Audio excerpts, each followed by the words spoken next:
Assalamualaikum warahmatullahi wabarakatuh. Salam sejahtera untuk kita semua. Terowongan Silaturahmi Indonesia. Kami sebut Terowongan Silaturahmi Indonesia. Mudah-mudahan mewakili seluruh aspek silaturahmi dari Sabang sampai Merauke.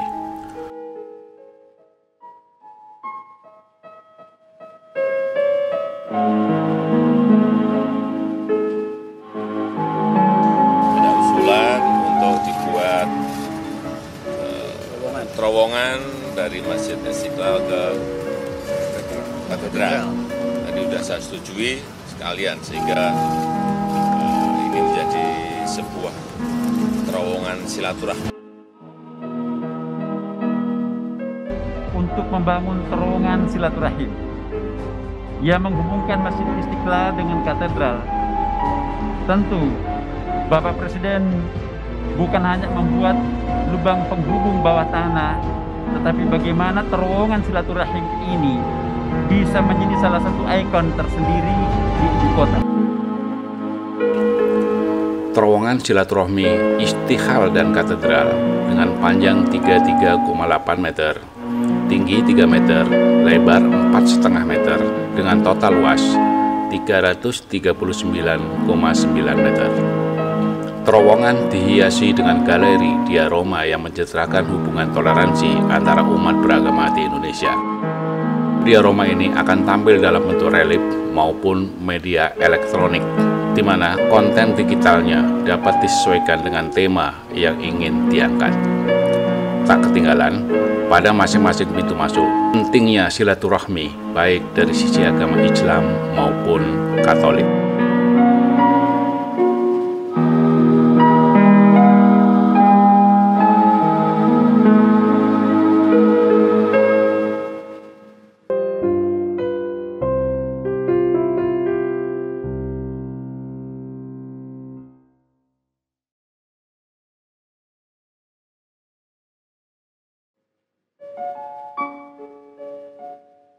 Istiqlal diambil dari bahasa Arab yang artinya merdeka, sebagai rasa syukur kepada Allah SWT atas kemerdekaan Indonesia.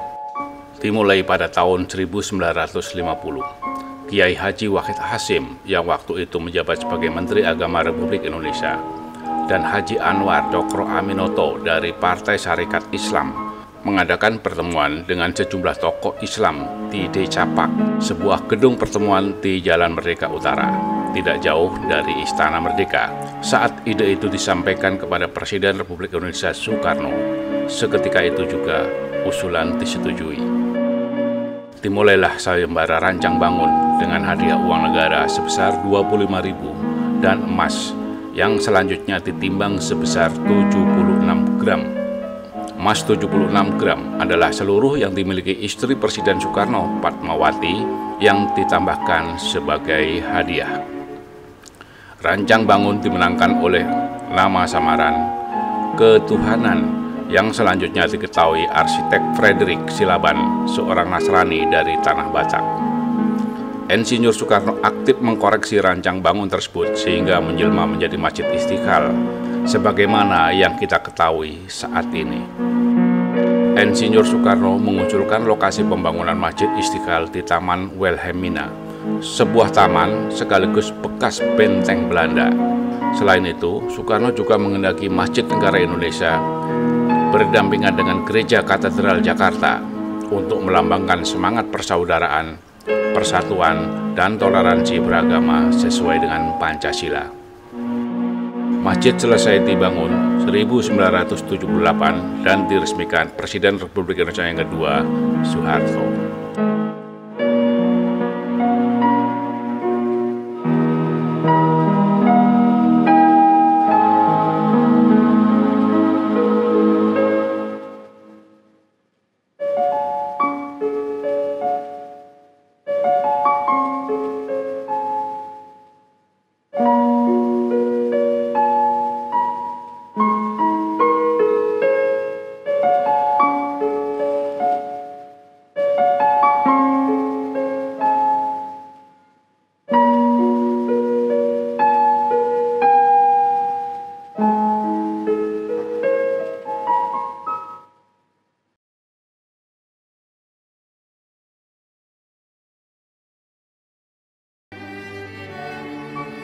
Pada tanggal 8 Mei 1807, pimpinan Gereja Katolik di Roma mendapat persetujuan Raja Louis Napoleon untuk mendirikan Prefektur Apostolik Hindia Belanda. Prefektur Apostolik adalah suatu wilayah gereja Katolik yang bernaung langsung di bawah pimpinan Gereja Katolik di Roma, yang dipimpin bukan oleh seorang uskup, melainkan oleh seorang imam biasa yang ditunjuk oleh paus yang disebut Prefek Apostolik. Pada tanggal 4 April 1808,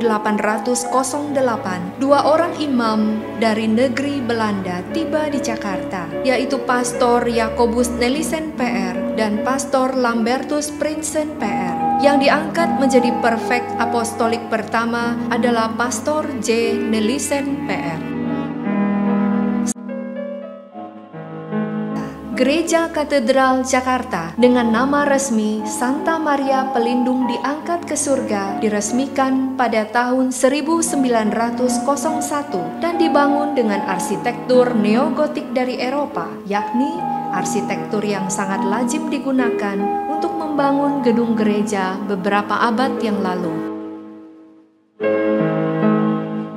Di dalam gereja terdapat 11 pilar menyangga lantai 2 yang berbentuk huruf U pada ketinggian 7 meter. Lebar sisi yang berhadapan 5 meter dan sisi yang lain 10 meter. Tinggi langit-langit sekitar 17 meter. Langit-langit dibuat dari kayu jati.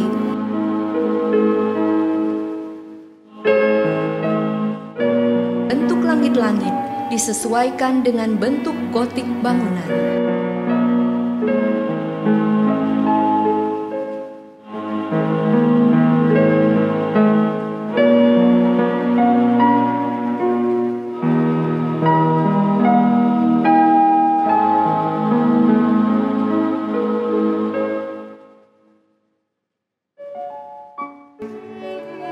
Salah satu peristiwa penting yang terjadi di Gereja Katedral Jakarta adalah kunjungan Paus Paulus VI tahun 1970 dan Paus Yohanes Paulus II tahun 1989 yang disambut oleh Monsinyur Leo Sukoto. Pada waktu kunjungan Paus Yohanes Paulus II di Keuskupan Agung Jakarta sedang berlangsung sinode pertama. Indonesia, tanah airku, tanah tumpah darahku. Di sanalah aku berdiri, jadi pandu ibuku.